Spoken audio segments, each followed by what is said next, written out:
अस्सलाम वालेकुम प्यारे बच्चों। आज हम आपके लिए लाए हैं एट्थ बायोलॉजी का पहला topic micro organisms friends and फू।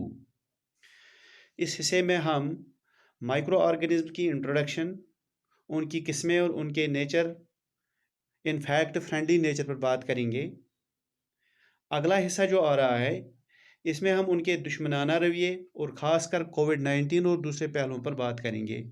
लीजिए शुरू करते हैं अपना पहला हिस्सा, जिसमें हम उनके पॉजिटिव एस्पेक्ट को खंगालने या खोजने की कोशिश करेंगे। डियर स्टूडेंट्स, माइक्रो ऑर्गेनिज्म हम किन को बोलते हैं? हम अपने इर्द गिर्द बहुत से ऑर्गेनिज्म्स देखते हैं। बड़े से बड़े ऑर्गेनिज्म देखते हैं। हम प्लांट्स में बड़े प्लांट्स देखते हैं, छोटे प्लांट्स देखते हैं। इसी तरह हम एनिमल्स में बहुत बड़े एनिमल्स देखते हैं, हाथी देखते हैं, वेल देखते हैं, या छोटे से छोटे एनिमल्स देखते हैं। हमने बर्ड्स में बड़े बर्ड्स देखे, हमने हमिंग बर्ड भी देखा है। यानी हम छोटे से छोटे एनिमल्स से वाकिफ़ हैं, छोटे से छोटे प्लांट से वाकिफ़ हैं, छोटे से छोटे बर्ड से वाकिफ़ हैं, इंसेक्ट से वाकिफ़ हैं, हमने इनको देखा है। इसी तरह बड़े से बड़े ऑर्गेनिजम्स भी हम देखते हैं। क्या इस दुनिया में इन ऑर्गेनिजम्स के अलावा भी कोई रहता है या नहीं रहता है? हाँ, इस दुनिया में ऐसे भी ऑर्गेनिजम्स हैं जो हमारी नंगी आंखों से नहीं दिखाई देते हैं, या हम अपनी आंखों से उनको देख नहीं पाते हैं। तो उन ऑर्गेनिज्म क्या क्या बोलते हैं? वो छोटे ऑर्गेनिज्म जो हम अपनी आंखों से देख नहीं पाते हैं, they are called micro organisms. तो माइक्रो ऑर्गेनिज्म जो हैं, हम उनकी डेफिनेशन क्या लिखेंगे? Those organisms which are visible to us only through microscope, या दूसरे लफ्ज़ों में हम ये कहें, micro organisms are those organisms which we can not see with the help of our naked eye. यानी हम अपनी उनको नंगी आंख से देख नहीं पाते हैं, तो उनको हम बोलते हैं दे आर माइक्रो ऑर्गेनिजम्स। तो उनको हम बोलते हैं ये हैं माइक्रो ऑर्गेनिजम्स।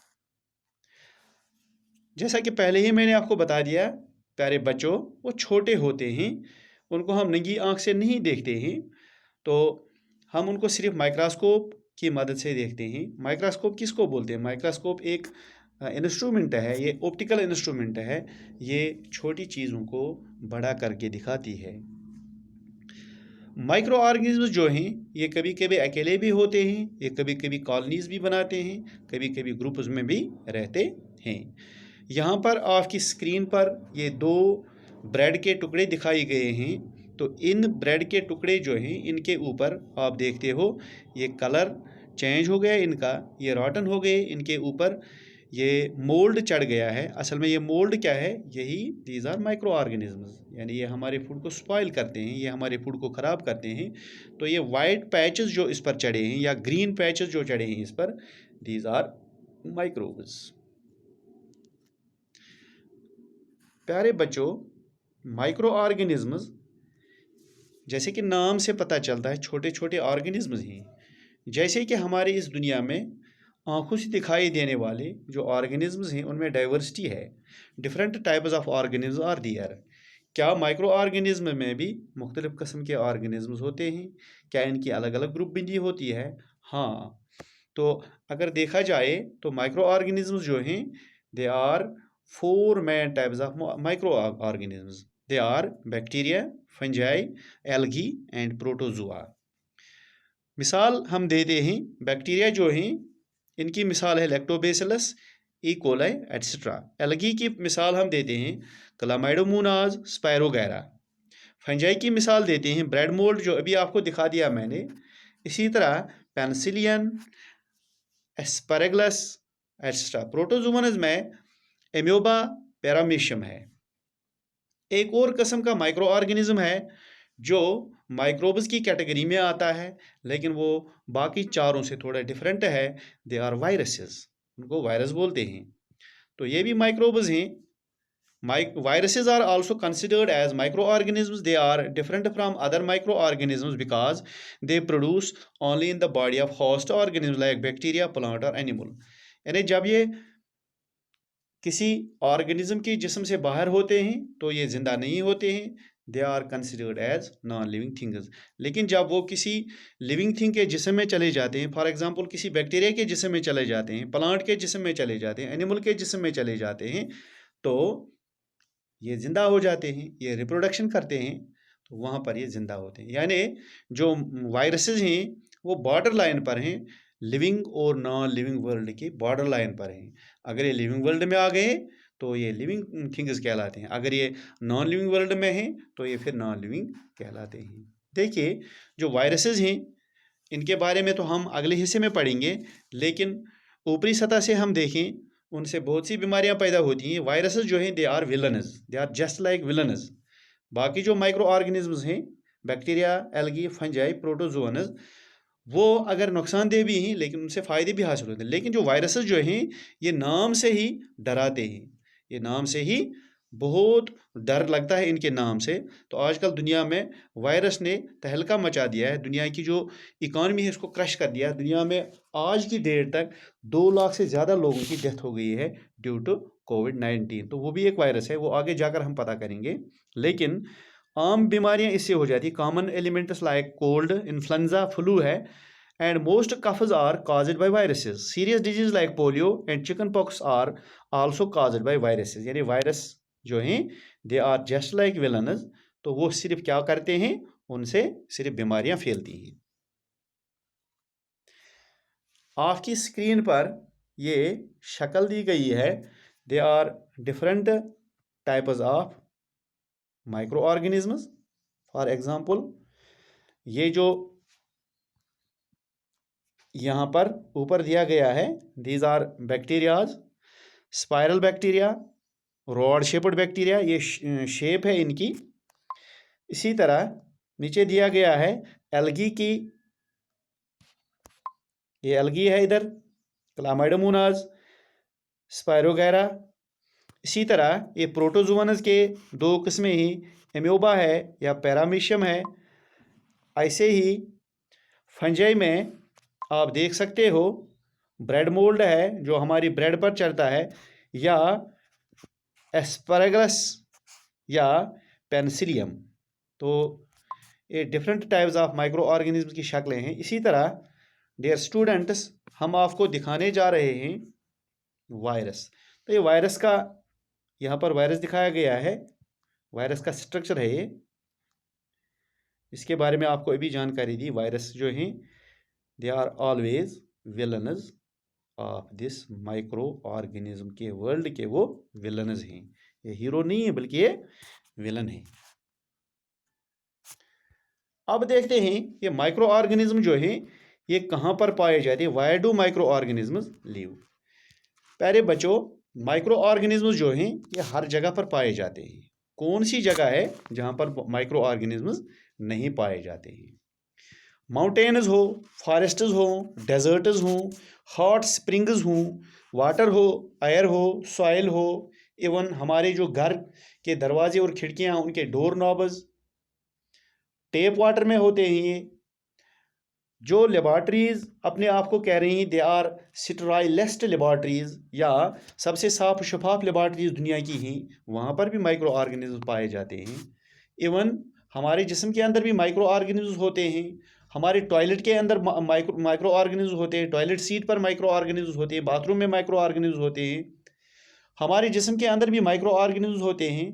जितने हमारे जिस्म के अंदर होते हैं उस यानी जिस्म के अंदर बहुत ज़्यादा तादाद होती है। Human gut is full of micro organisms.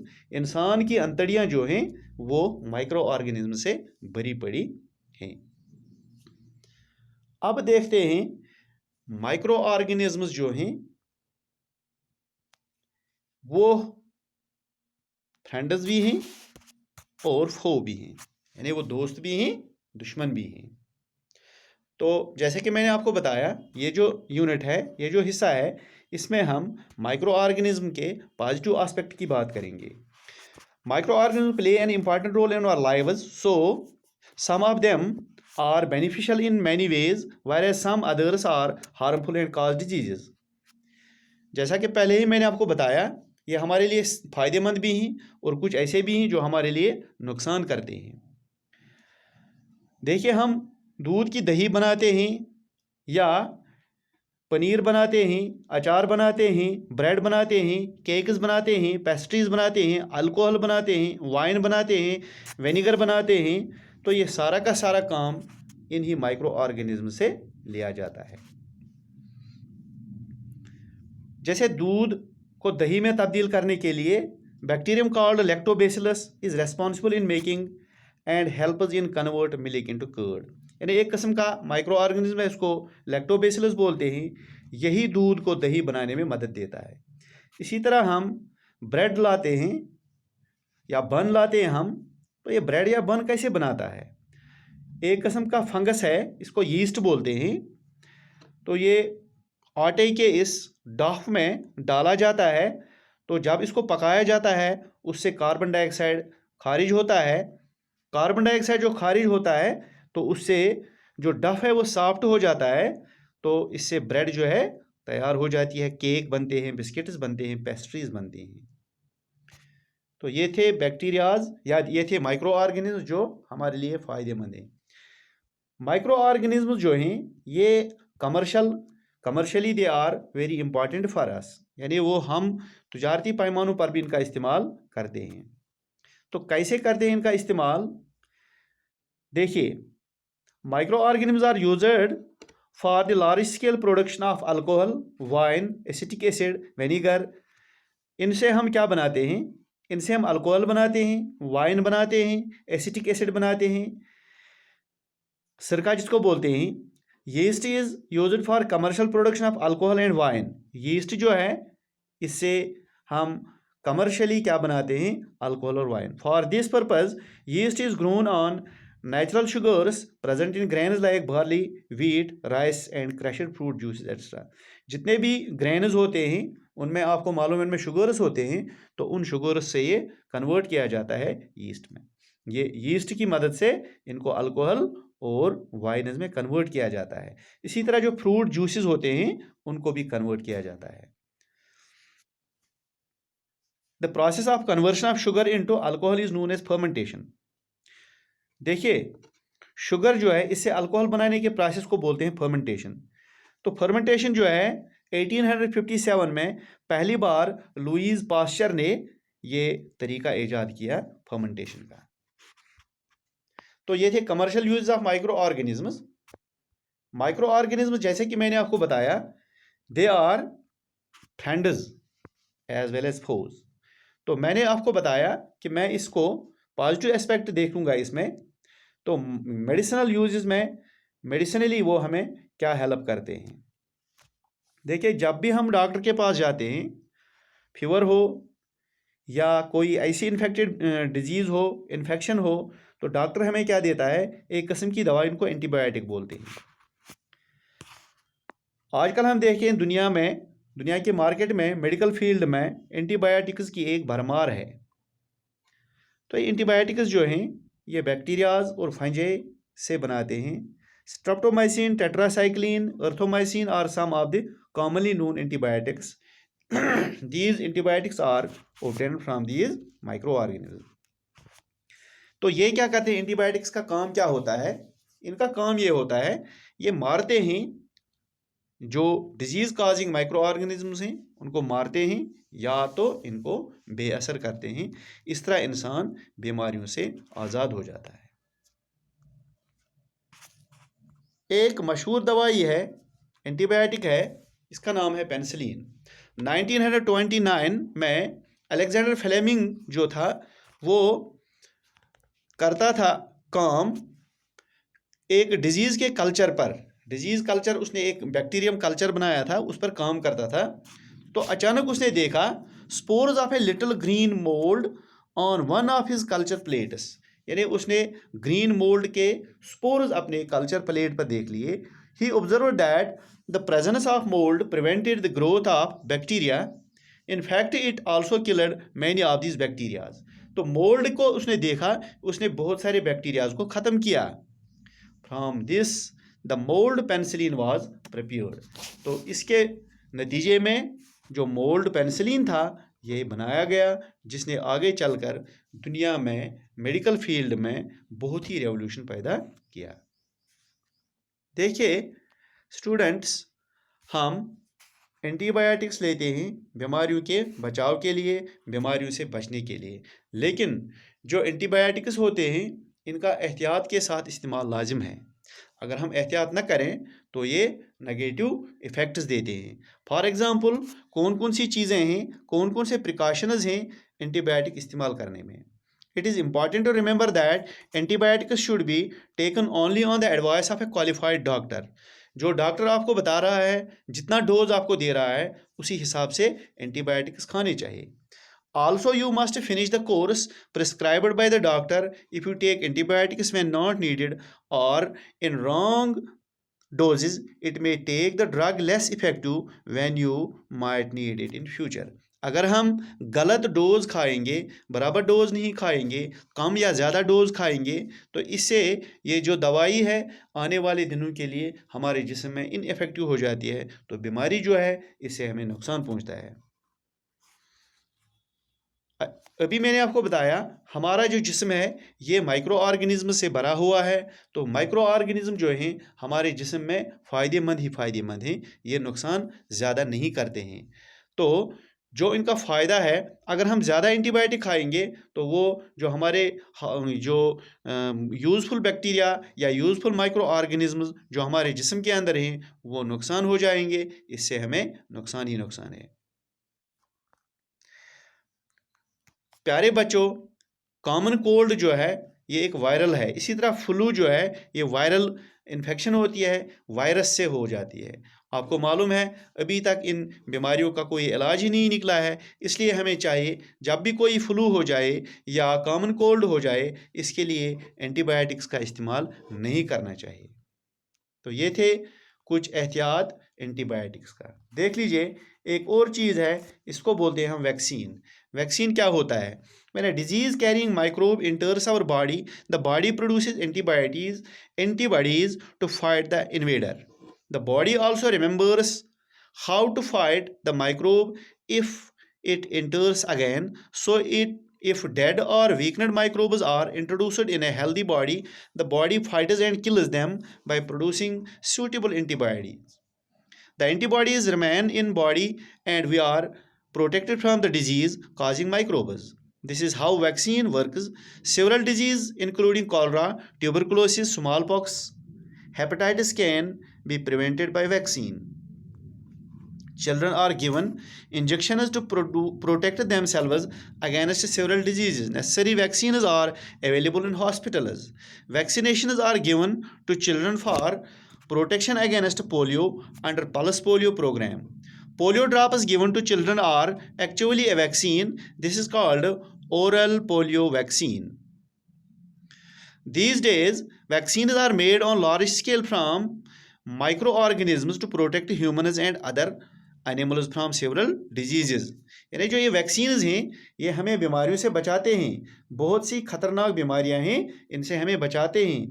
आपको मालूम है आजकल दुनिया लगी है कोविड-19 के लिए वैक्सीन बनाने में।